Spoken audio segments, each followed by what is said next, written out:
Fintech Chatter, the conversations fintech leaders actually listen to. Presented by Tier 1 People, Executive Search for Fintech. Hello and welcome back to Fintech Chatter.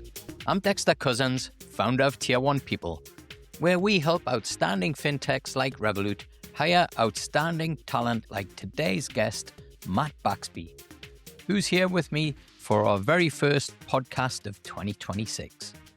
It's a landmark year for me as I celebrate the 10th anniversary of Tier 1 People.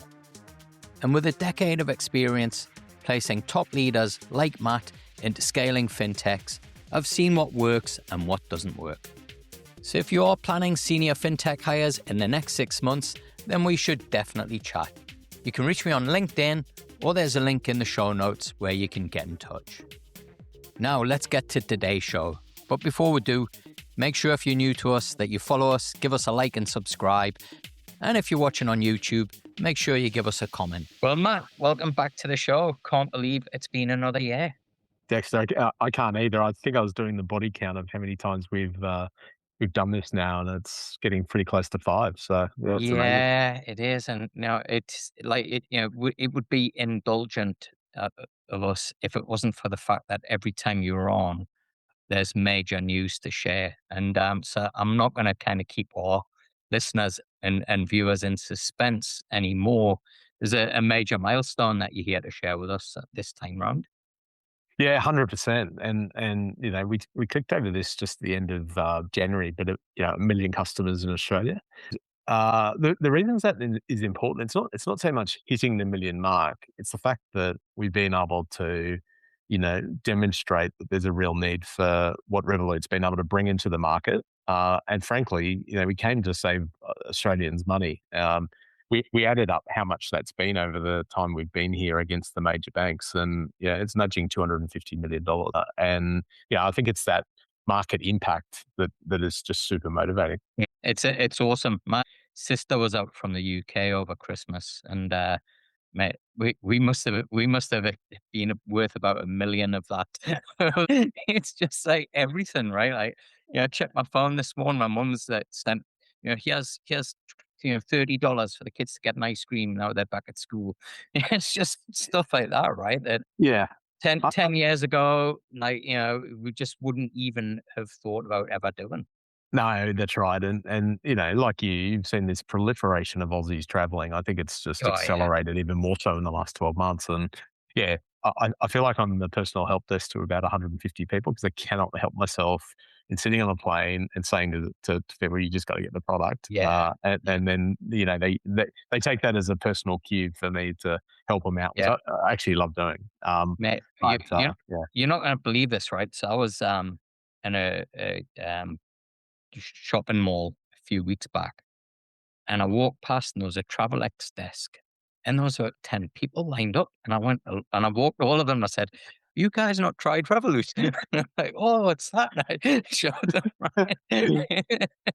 Fantastic. But I couldn't believe it, right? Like, people are still... Yeah, it's nuts. And I think more and more the awareness is building of that there are alternatives out there, and that Revolut's sort of front of that pack. And part of our job this year is really kind of continuing to get that message out, really amplifying what we're doing and enabling more Aussies to take advantage of it. Yeah. When you kind of consider that, we're obviously, we've been deep into this space in the last 10 years or so, and we just automatically assume that, like, everybody about these types of products and how they can do things a lot easier. And it's when you see things like what I mentioned, you realize like we're just still scratching the surface, right? Exactly. But I think what's important in that is how important word of mouth is, and referring to friends and family a product that you like is almost like the highest order compliment. Unless the product was great, they wouldn't do it. And it still represents a really large proportion of customers that we've brought onto the platform has come from other people recommending it, and it's almost as I said, the greatest compliment someone can give you. Now, Matt, I'm going to have to correct you here. Sorry to sound pedantic, but you said the product. Like, 30 plus products on you. Sure. Yeah. Right. When's it going to end? Yeah. Frankly, Dexter, I think it's the race that never ends. Yeah. And it sort of takes me back to the first few conversations of these we were having, which was, it was a pretty simple product used for overseas spend, minimal features when we first came to market. And I guess that's one of the things Revolut's known for is its ability to ship product and innovate and put new markers down of areas where we see there's a problem that needs to be solved and go ahead and tackle it. And that has just come leaps and bounds. So whether that's building out the small business proposition that we've got to market, just launched acquiring as part of that, which we'll probably talk about, all of the core payment integrations in Australia. So effectively, any way people want to transfer money domestically, we've really doubled down on that. We have a credit offering in market. And I think the area where Revolut's really been able to innovate is around our sort of lifestyle products. So there's everything from when you're traveling, being able to automatically activate a eSIM on your mobile via the app, being able to book accommodation using the product, being able to earn points, loyalty points, Rev points for the first time on a debit product in Australia. So it's almost like everywhere you look in the app, there's something new, Yeah. and generally that comes out of customer feedback Yeah. around a problem they have, areas that we can solve it. Yeah, I don't know if it's my kind of eyes, and me getting older, but I have to say, with all of these products now on the app, I'm starting to find it a bit harder. It's true. It was much simpler when all I was doing was sending money. Now I've got the two kids' accounts. I'm sending them pocket money. Exactly. I'm getting money sent from the UK for their birthdays and Christmas, mate. So it's in. I think it's such a almost like bespoke product as well, right? When you've got 30 apps. So I've kind of created my own use cases for the Revolut app where I've got it, and it's kind of like my ultimate tool for being able to just manage my money. Yeah. Well, that was the proposition when we first sat down, and again, it takes me back. I just clicked over 6 years with the company, but those early days were three or four of us in the garage of one of the team members, Michael Hendricks, our Yeah. CRO, in town. And where we thought the real opportunity in Australia was a place that brought all of those things together in one place. That, yeah, sure, there were disparate apps that solved particular use cases. So whether that was transmitting money overseas or splitting a bill or being able to directly P2P transfer to someone, no one had really brought it into the one place. So I think Yeah. that was one area that we felt there was real opportunity. And then also thinking about how do we really get leverage out of the fact that Revolut had grown so fast in the UK and Europe. And I think from a cross-border point of view, there's always been so much friction in that. It takes days to Yeah. send money. It costs a lot. Being able to transfer any of our currencies directly to another Revolut customer in a different market is still just such a killer feature. But it was Yeah. also one of the really early ones. Yeah. But as you say, I think there is no set of use cases for customers that are using Revolut. There's a need that they might have. In your case, it could be a kid's account or it's taking money from Yeah. overseas. That's how you use it. Others may approach things differently. But the idea is try and build that all in Yeah. one app.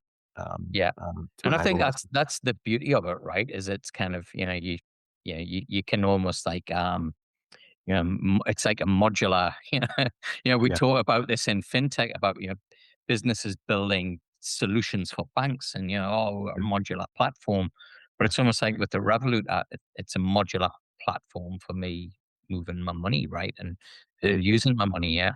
Exactly. No, I think that's a really good way to sum it up. Now I wanted to talk a bit more selfishly, as I'm one of the 2.5 million Australian small business owners who seem to, continue to be, overlooked by the major banks. And, even I think kind of fintechs have struggled to really deliver something that is, kind of, yeah, along the lines of what small business owners really need and deserve. So I'm keen to understand where Revolut Business is at now in ours. And you mentioned again the kind of merchant acquiring part as well. What's the thinking now for the business? And what is it? Yeah, huge opportunity, right? Like 2.5 million business owners here in ours, 10% of the population. 100%. And in a lot of ways, small businesses have been the backbone of the Australian economy. We're an economy built on that. And just the dynamics of the country, big import export, a lot of cross border that comes with that. And again, we didn't feel like that were a set of needs that were necessarily being met in the market. Like a lot of major banks are talking about pointing the guns at SME as a target area they want to go after. I think the difference is then executing against that, Yeah, putting together an offering that that actually serves the interests of small businesses. So since we launched in 23, we've seen incredible growth last 12 months, 235% increase in transaction volumes. We've continued to build the product out, as you said. The merchant acquiring product. It's the first time we've had physical terminals offered in the Australian market, that includes payment gateways. We have something called Revolut Pay available, and that is really the strength of a double-sided marketplace that we have a yeah, large consumer base. We're also building the small business space. And so rather than just pay away our acquiring fees, there's a way of connecting those two yeah. things, enabling Revolut customers to pay directly to merchants or customers, small business customers who've taken the product. So again, Not good news for Stripe and Square then. well, no, I think there's a market there, and Yeah, we think we can drive down costs. We think we can offer a better experience, and it's a part of the business I'm just super excited about overall. brilliant, brilliant. Now, we kind of talked as well about being the challenger bank. Last time we spoke, you were in the process of going for a banking license. Where are you at in that process? Yeah, ongoing. The reasons it's important to us haven't changed. The central part of that is enabling more services for our Yeah, customers, ones we know they really want. Things yeah, like interest-bearing savings accounts, building our credit products out further. It provides a source of funding that really sets the business up for the long yeah, term. And there's also a trust quotient that comes with becoming a bank, that's important.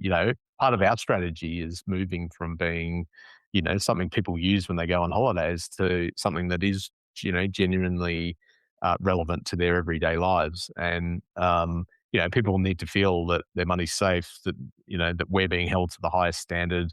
There's government guarantees attached to the yeah, deposits. So all of those things are important elements of it. So we're continuing with that. I don't speculate on timeframes around it.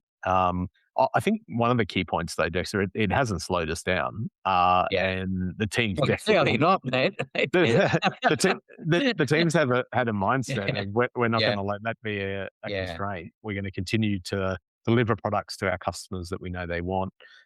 Continue to build the business in terms of getting the brand out there, building scale, the million customers that we've just talked about, and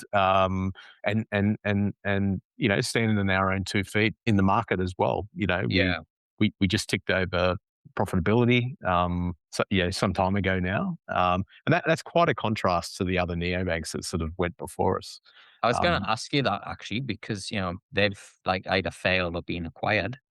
Most of them, or they are part of another bank. So, what do you think has set Revolut apart from the others that's enabled you to, because it's been 6 years, right? Like it's not like it's just been an overnight success. It's been a lot of patience and investment in, where perhaps there wasn't, I think, in some of the other businesses that emerged. Yeah, 100%. I think the strategy was different. I think that business model or approach to market of raising capital, building the tech stack, putting a team together, getting a license, and then only testing Yeah, whether there's appetite for your product in the market. I just that's incredibly hard. And it's yeah, no yeah, discredit to those that have gone before us because doing that from a standing start is difficult. Our strategy from the start was build this beachhead in payments and foreign exchange. We had, good capability in it. We knew there was a deep customer need there. We thought we could do it well. That was really the foothold in the Aussie market. And as you said, we built a much broader range of products around that we knew customers want. One of the key measures I look at is, we obviously have a standard product that has a zero cost to get into. We then offer subscription plans that people paid for. And I remember before I took the role, a hesitation I had of, are Aussies going to be willing to pay that? They've become so used to fee-free banking, and that was sort of that traditional mindset. I think what we've been able to demonstrate is if you put enough value into that, Aussie consumers are savvy, Yeah. and Yeah. they have been, and we've seen, subscription attachments. The number of our customers that take that just continue to grow as they've seen value in it. Yeah. So I think a combination of how we've come to market, how we've got to this point, and also business model diversity across those streams of where money's made. We're Yeah. so much less reliant on just standard interest income like banks, and I think that's a really strong position to then become a bank in the future. And yeah, we do want to broaden out the Yeah. offering and have things like interest-bearing savings and broader range of credit products, but it's not the only thing we're reliant on. And I think it's required that almost rethinking of how should smaller banks approach or neobanks approach market entry. Yeah. Now, I want to take you back to that point 6 years ago, specifically to a moment where you and I were in Melbourne having lunch.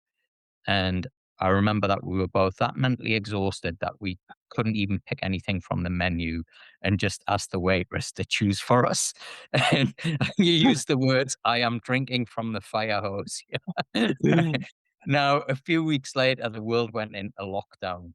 And I just kind of really want to understand what was going through your mind at that point. And like looking back now, 6 years later, and all that you've achieved and everything that Revolut in Australia has become, did you ever think that you were kind of going to be here? Oh, look, they were seminal moments, I got to say. Yeah. Coming plans to come to market with a travel-oriented FX proposition at the point at which borders shut. Yeah. Talk about an inflection Yeah. point. But I genuinely think it was the best thing that happened to us, because what it forced us to do was to think more broadly about where other areas of opportunity might be. And I think this is where Revolut has just absolute strength in agility and bias to action, being able to pivot then into a broader range of things. We knew consumers would become more self-directed around wealth, and so we leant really hard into offering US shares and exposure to cryptocurrency. We knew international e-commerce would take off. People will double down on buying, and it's likely to be overseas. That became a really important use case. But it also reinforced the importance of having a team that could pivot. We'd been brought in to get Revolut to market in the way we had known, travel-related proposition. But it did require dexterity in being able to pivot, and also cool heads prevail in those Yeah. sort of situations. Yeah. Would have been really easy to panic. To our founder's credit, Nick piled in behind us. Was never a hesitation that he was going to support us in all of that. But I can almost name the day when borders reopened, travel got going, and our business just took off. Some really interesting stats around sort of year-on-year growth that we've seen since It's that. phenomenal, man. Right? I Yeah. mean, it's pretty much almost a 20x growth in customers since you started at Revolut and where you are now. Because I think you were, what, 4 million customers, 4 million customers thereabouts when you started, and that's globally. Yes. Now you've got 70 plus million. Yeah, exactly. Globally, absolutely. And then, I think last time you were on the show, which was 12 months ago, you were 50 million customers globally. yeah. It's- No, I think it's about every couple of weeks we put another million customers on. So and I think that's testament to a combination of product innovation, but also building out, in the Yeah, markets. Because again, yeah, the easiest thing in the world would have been just to double down on the core markets in the UK and Europe. But to our founders' credit, they've stayed the course on expansion being a really important part of what we wanted to be, building this kind of global bank. mm. With that, I guess growth, that focus, there are some, I guess, kind of trade-offs to that as well, with particularly when you're hiring people, means that you've got a very kind of certain skill set, mentality, behavior set of people who are going to be successful in this type of environment. It's not easy. It's massively rewarding. It's an incredible growth opportunity. But anybody who thinks they're going to come in and they're going to be sitting on beanbags drinking kombucha, and kind of whiteboarding all day, it's the wrong place, right? What are the things that you look for when you're hiring? What are some of the kind of non-negotiables? And what makes somebody successful at Revolut? Yeah, and they're all things we spend a lot of time at the front end of our recruitment process, sort of really understanding. So there's some functional parts to that. One, we like really good problem solvers. We like people who Yeah, can think critically. And we assess for that. We throw problems at people in an interview scenario and see whether they respond. They don't necessarily have to know the answer. The point is they ask the right series of questions yeah, to yeah, get to that in a structured way. So I think that's really important. I think there's a big cultural element around strong bias to action. So people coming out of traditional environments typically struggle with that gear change a little bit. I think yeah. it's easy to get institutionalized in hiding behind governance and accountability not being that clear, and not always being the one that needs to pick something up and do something with it. But yeah, I think almost a bedrock of the culture is this bias to action. This idea that we need to turn ideas into action and make things. I think sharing the ambition, feeling like they're part of the mission, is really important. Has been important to building the culture, and I think Yeah, I think we've brought the best of both worlds around some of those parts that have made Revolut really successful globally. Bias to action, very structured, heavy data oriented, very factual in how we think about decision making, but also bringing the Aussie insight to that. So really deeply understanding what we think is going to resonate in the local market, what do consumers want, how are we making a difference, and that's the real emotional part for me that gets me out of bed every morning, is to feel like you're having an impact, mhm, that you're making a difference in the market. And yeah, it's been incredibly satisfying to blend those two things, getting that authentic Aussie culture at the same yeah, time as staying true to what's made Revolut successful, yeah, and bringing those to Australia. But absolutely, they feature through our recruitment process. yeah. Um, It's really interesting hearing that because, I've been a big advocate for the Revolut recruitment process since I was involved in it. And I think what's last year for me was kind of a really telling year where I noticed kind of one of the paradoxes that you have is that, you mentioned corporates before, and that they tend to be the environments, I think, where, if anywhere you can work from home, not be in the office, that's the mm, best, right? And ironically, the type of person that is required to work from home has to have all of those things that you talked about, right? The discipline, the context switching, right? Like one minute you're doing one thing, the next you're doing something totally different. mm, And that drains you mentally. And I think it's kind of real testament, obviously it's, we've got the big headlines around million customers, all, 250 million saved in fees, 70 million customers worldwide. But I think for me, the kind of discipline around the recruitment process when, there's a lot of noise externally around, and I'm sure you still get people complain about, the intensity of the mm, process and the thoroughness of it. I think where you guys are at now, should really be a, kind of benchmark and a blueprint for anybody who's aspiring to build an international business that's as successful as yours. Is that there's a reason why you have that thoroughness and that kind of attention to detail and challenge in a recruitment process, right? Yeah, Because that's what the environment's going to be like when you're there. exactly. And I think right at the heart of that remote working debate is a misconception, I think, that you need to be in an office in a controlled environment to see a performance lift, i.e., Yeah. I'm going to be looking over the Yeah. shoulders of people to see what they output. Whereas we're almost the antithesis of that. You can work Yeah. wherever you want, but yeah, we have expectations around Yeah. performance. They're built into everything. We have quarterly KPIs and pretty ambitious goals because we're all on a mission to want to Yeah. try and achieve something. So in a way, that all of those things need to go hand in hand. There needs to Yeah. be a flexible policy that enables people Yeah. to do their best work wherever they are. A mindset of those people that actually I do want to make a personal difference and have impact. Yeah. And then a performance system that ensures that that there are ambitious goals and that they're measured. So absolutely, it's not a case of people work from home so they can sit on the beanbag. It's they work from home because we're confident they'll do their best work. Yeah. But by the same token, we also make offices available because there's a cohort of people who absolutely love coming in. I know whenever I'm in Sydney and Melbourne, it's the thing I enjoy the most is coming into Yeah. the office and seeing everyone. But the rest of the time I'm in Brisbane and I feel like I'm still really, really present in the business. We have lots of interactions during the week. We then have times during the year where we all do come together as a group. And I can tell you, Dexter, they've just got so much energy about them when we do. It's almost this build up of having all seen each other for a little while in one place. Yeah. And Yeah. that's just absolutely worthwhile Yeah. investment as well.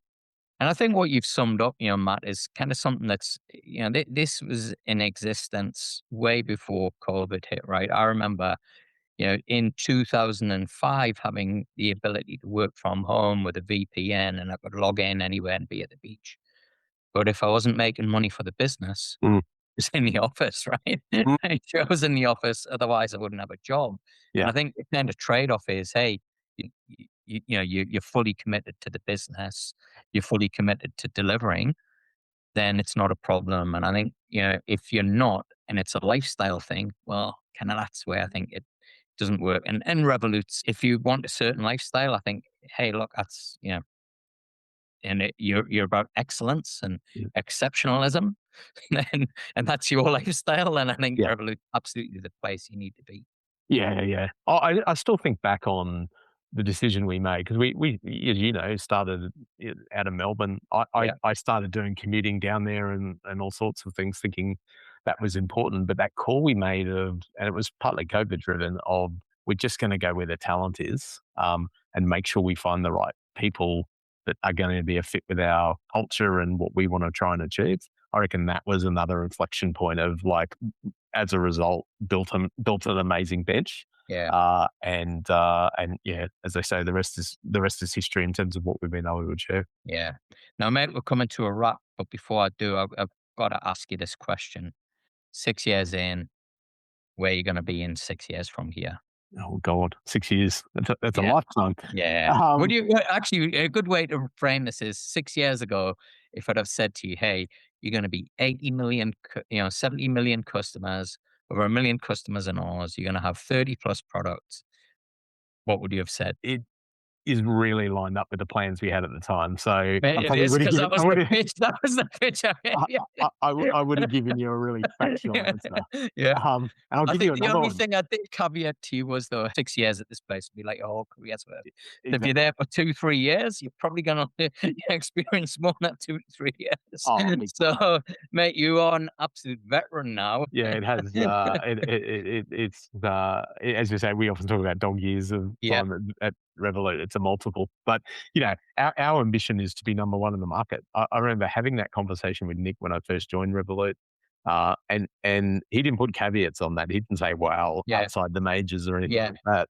We want to be the fastest growing app in the finance category. We want to win more customers.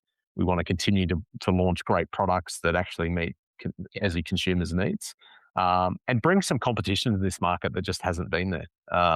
It's been challenging for others that have gone before us, but I genuinely feel like the space is wide open for for Revolut to come in and continue to build from where we are today. So yeah, I'm just super excited about that, Dexter.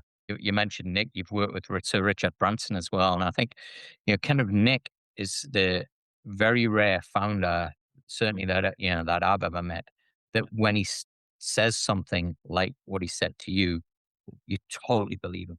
Like, Yeah. you go, this guy's, there's no platitudes. There's no just saying it to raise and to get investors excited.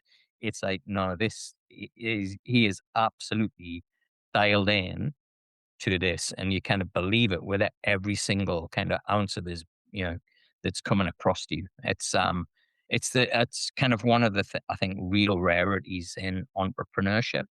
Yeah. 100%. I think what you see is what you get. Yeah. And yeah, it's one of the things I've enjoyed the most, actually. Sounds sycophantic, but spending time with Nick, understanding how he thinks, passion in building out this truly global bank, not being constrained. So, I've had to rewire myself in terms of, thinking this is how something needs to be done versus taking it back to first principles. How could we approach that differently? And yeah, setting really bold ambitions. Um, did I hesitate when he said, "I want you to be number one in the Australian market"? Of course, but that features in every catch up I then have with him is what are all the things we're doing to try and build towards that, whether it's the F1 sponsorship or taking over travel bridges in Brisbane and Melbourne, which we've just done. All of those things go to just building, the awareness of the product, building the product itself, continuing to serve customers really well. They're the things that are focused in our conversations rather than politics. So you're now 100 people here in Oz. If anybody wants to join, probably the most talented 100 people in fintech in Australia, where do they go and find out about careers? Yeah, Revolut.com. We've got a big career section, all of the live jobs in Australia. There's lots going at the moment, continue to be. Throw the hat in the ring. I think if nothing else, it's a really interesting process to go through. We dearly like more Aussie fintech participants to get involved and come and talk to us. So yeah, that's the best avenue. And also, if anybody wants to join the 1 million plus Aussies who collectively have saved over $250 million in fees, where do they download the app? Yeah, so App Store, Google Play as well. Jump on, download the app. Again, really easy onboarding process. Always open for feedback though. So if anyone goes through it and doesn't like it, let me know. But yeah, we'd love more customers as well. Matt, brilliant to catch up again. Congratulations on everything that you and the team have achieved. It really is phenomenal. Awesome. Dexter, great to see you as well. Thanks, You mate. too, mate. Fintech Chatter, the conversations fintech leaders actually listen to. Presented by Tier 1 People, Executive Search for Fintech.